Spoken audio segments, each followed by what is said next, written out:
భద్రాద్రి కొత్తగూడెం జిల్లాలో ఇసుక సొసైటీ సమస్యల పరిష్కారం కోసం సభ్యులు కలెక్టర్ కార్యాలయం ఎదుట ధర్నా నిర్వహించారు.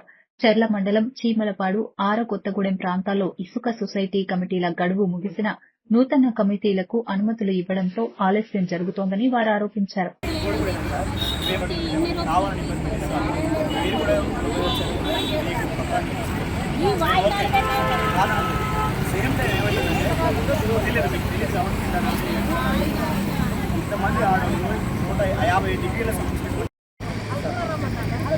రోజు భద్రాద్రి కొత్తగూడెం జిల్లా కలెక్టరేట్ దగ్గర ఇసుక బాధితులు ఎవరైతే 10 నెలల కాలం నుంచి కలెక్టరేట్ చుట్టూ తిరిగినటువంటి ఇసుక సొసైటీ సభ్యులందరూ కూడా ఈ కార్యక్రమంలో పాల్గొన్నారు. మరి దాదాపుగా 172 మంది ఉన్నటువంటి కమిటీ ఏదైతే ఆదివాసీ మహిళలు మరి వారందరికీ వారే మరి ఐటీడీపీఓ గారిని కలిసి కలెక్టర్ గారిని కలిసి మరి దాదాపుగా 3 సార్లు మహాజన సభ ఏర్పాటు చేసుకున్నటువంటి సందర్భం ఉంది. ఆ మహాజన సభ 3 సార్లు ఏర్పాటు చేసుకున్నటువంటి మహాజన సభ ఏదైతే ఉందో దానికి అధికారులు మొత్తం కూడా సకాలంలో హాజరైనటువంటి మరి పరిస్థితి ఉంది. మరి హాజరైనటువంటి అధికారులు ఎవరైతే ఉన్నారో వాళ్ళు అక్కడ ఉన్నటువంటి మరి మైనార్టీగా ఉన్నటువంటి సభ్యులు ఎవరైతే ఉన్నారో మరి వాళ్ళు గొడవ చేసినప్పటికీ గొడవ చేశారు, వాళ్ళు ఇట్లా వచ్చారని చెప్పేసి అని కూడా మరి ఇంతవరకు రిపోర్ట్ కూడా మరి ఐటీడీపీఓ కానీ మరి కలెక్టర్ గారికి కూడా ఇవ్వనటువంటి పరిస్థితి ఉంది. ఒకవేళ ఒక్క సందర్భంలో ఇచ్చినా కూడా అధికారులు దాన్ని యాక్సెప్ట్ చేయనటువంటి పరిస్థితి కనపడతా ఉంది. కావాలనే ఏదైతే ఇసుక సొసైటీ చీమలపాడు మహిళా ఇసుక సొసైటీ ఉందో ఆ సొసైటీని పక్కన పెట్టాలనేటటువంటి ఆలోచనతోనే మరి ఇక్కడ ఉన్నటువంటి డీసీఓ గారు కానీ చేసి జాప్యం ఇప్పటిదాకా చేయడం కారణం ఏంటంటే అధికారులు సంవత్సరం దాకా వాళ్ళు ఓటింగ్లో పాల్గొనేటటువంటి అధికారం వాళ్ళకు ఉండదు కాబట్టి వాళ్ళ ఓటింగ్ వచ్చేంత వరకు వీళ్ళని ఏదైతే ఇసుక సొసైటీ సభ్యులు ఉన్నారో వాళ్ళని తిప్పాలని కావాలనే అధికారులు మండి వైఖరితో వీళ్ళని మొత్తాన్ని సొసైటీని మరి పక్కన పెట్టాలనే ఉద్దేశంతోనే అధికారులు జాప్యం చేశారనేటటువంటిది అర్థమవుతుంది. ఈ వైఖరిని పక్కన పెట్టి మరి అక్కడ ఉన్నటువంటి మెజార్టీ ఉన్నటువంటి సభ్యులు ఎవరైతే ఉన్నారో ఆ గిరిజన మహిళలకి న్యాయం చేసే విధంగా అధికారులు చర్య తీసుకోవాలి. మరి ఏదైతే ఆర్థికానికి పాల్పడుతున్న అధికారులు ఎవరైతే ఉన్నారో వాళ్ళ మీద కఠిన చర్య తీసుకోవాలని చెప్పి కూడా ఈ సందర్భంగా డిమాండ్ చేస్తా ఉన్నాం. యోగం నా పేరు జచ్చర్ రంగారెడ్డి, సిపిఎంఎల్ మాస్టర్ లైన్ రాష్ట్ర నాయకులు. చెర్ల ప్రాంతం ఇది ఏజెన్సీ ప్రాంతం, 170 అమల్లో ఉన్న ప్రాంతం, దిశా చట్టం అమలు జరుగుతున్నటువంటి ప్రాంతం. ఈ ప్రాంతాల్లో సహజ వనరుల్ని అనుభవించే హక్కు, నిర్ణయించుకునే హక్కు ఇవన్నీ కూడా ఈ ప్రాంత ప్రజలకి ఉన్నాయి.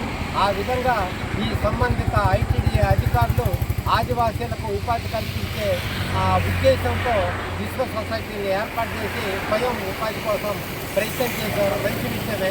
కానీ ఇక్కడ ఉన్నటువంటి సొసైటీలు కానివ్వండి, వనరులు కానివ్వండి, మొత్తం ఈ గ్రామాలు, గోదావరి గ్రామాలు లేదా అడవి ప్రాంత ప్రజలు మొత్తానికి ఇది ఉపాధి లభించాలి.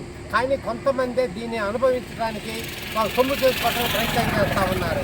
ఇది సరైనటువంటి కాదు. ఈ విషయంలో అధికారులు గ్రహించడంలో, దీన్ని పట్టించుకోవటంలో నిర్లక్ష్య వైఖరి అవలంబిస్తూ ఉన్నారు. దాంతో కొంతమంది ట్రైబల్స్లో ఉన్నటువంటి ధనిక వర్గాలు ఎక్కడో హైదరాబాద్లో లేకపోతే ఎక్కడో దూర ప్రాంతాల్లో ఉన్నటువంటి కోటేశ్వరతో అక్రమ సంపాదన పనులతో కుమ్మక్కైపోయి ఈ వనరులు వాళ్ళ తాకట్టు పెట్టుకుని పరిష్కరించేటట్టుగా ఈ సూచన చేయాలి తప్ప వాళ్ళ కోర్టు అధికారం ఉందని చెప్పి వీసా చట్టం అమల్లో ఉన్నటువంటి ప్రాంతాల్లో జోక్యం చేసుకోవడం అనేది తగదు అని చెప్పి మేము తెలియజేస్తూ ఉన్నాం. దీన్ని పునరాలోచించాల్సినటువంటి అవసరం ఉంది. లేకపోతే ఈ ప్రాంతంలో ఉపాధి కాదు కదా, ఉపద్రవాలు వెల్లుగే అవకాశాలు కూడా ఉన్నాయి.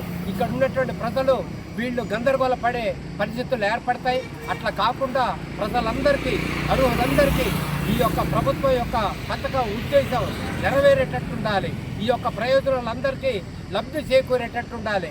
కానీ ఎన్ని సొసైటీలు ఉన్నాయో, ఎన్నైతే మైనింగ్స్ ఉన్నాయో అవన్నీ కూడా ఒకళ్ళిద్దరే చేజిక్కించుకొని అక్రమ పద్ధతుల్లో లంచాలు ఇచ్చి అధికారులు కొంతమంది అక్రమ లంచగొండి అధికారులని లొంగ తీసుకొని వాళ్ళు కాజేసి మెజార్టీ ప్రజానీకానికి నష్టం చేసే పరిస్థితులు ఉన్నాయి.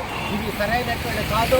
అందుకని ఇలాంటి వాటి విషయంలో మా పార్టీ నిరంతరం పోరాడుతుందని కూడా మేము హెచ్చరిస్తున్నాం. ఆ విధంగా జరుగుతున్నటువంటి అన్యాయానికి వ్యతిరేకంగా అన్యాయానికి బలైనటువంటి గురైనటువంటి ప్రజానీకం కూడా అర్థం చేసుకోవాలి, నిలవేయాలి, కోర్టు ఆర్డర్ ఆపాలని చెప్పి నినదించాలని చెప్పి మేము ప్రజలందరికీ విజ్ఞప్తి చేస్తున్నాం. చెర్ల మండలంలో చిమ్మలపాడు ఇసుక ర్యాంపు సమస్య రోజు రోజుకి పెరిగిపోతాం తప్ప ఈ సమస్య పరిష్కారం కావట్లేదు. ఈసీఓ ఆఫీసు కానీ, ఐటీడీఏ పిఓ ఆఫీస్ కానీ, జిల్లా కలెక్టర్ కానీ, టీజీఎండీసీ ఆఫీసు వాళ్ళకు కూడా ఈ సమస్య మొత్తాన్ని కూడా క్లుప్తంగా తెలిసినప్పటికీ అక్కడ ఉన్నటువంటి కమిటీ ఏదైతుందో ఆ కమిటీ పాత పద్ధతిలో మొత్తం రద్దయినటువంటి కమిటీ ఉంది. మహాజన సభ ఏర్పాటు చేసుకొని కొత్త కమిటీని వేసుకొని అధ్యక్షురాలను ఏర్పాటు చేసుకొని జాయింట్ అకౌంట్ మారిన తర్వాత కూడా ఈరోజు డీసీ ఆఫీస్, ఐటీడీ ఆఫీస్ నుంచి డీసీ ఆఫీస్కి దీన్ని ఎగ్జామినేషన్ చేయమని చెప్పేసి కూడా పిఓ రాసిన తర్వాత కనీసం ఇప్పటి వరకు డీసీ మాత్రం కూడా పట్టించుకున్నటువంటి పరిస్థితి పక్క కనబడతా ఉంది. దాంతోపాటు ఈ మధ్య ఐటీడీ ఆఫీస్ వాళ్ళు అక్కడ ఉన్నటువంటి ఆర్థిక సంబంధించినటువంటి ఎంపీడీఓ కూడా వచ్చినటువంటి పరిస్థితి వచ్చి ఆ సమస్యను పరిష్కారం చేయడం కోసం తనకు సంబంధించిన మహాజన సభకి అటెండ్ అయ్యారు. కాబట్టి దీనికంటే సాక్ష్యం ఏముందని చెప్పేసి కూడా సిపిఎంఎల్ మాస్లాంటి పార్టీ సూటిగా ప్రశ్నిస్తూ ఉంది. ఇప్పటికైనా ఈ సమస్యను జటిలం చేస్తే రానున్న రోజుల్లో ప్రజా ఆగ్రహానికి గురి కాకుండా తప్పదు. ఆర్డర్ని రద్దు చేయాలి. కొత్త కమిటీని మొత్తాన్ని కూడా వేసి ఇసుక సంబంధించిన గిరిజన అభివృద్ధికి సంబంధించిన కుటుంబాల అభివృద్ధిని కూడా కొనసాగించాలని చెప్పేసి కూడా సిపిఎంఎల్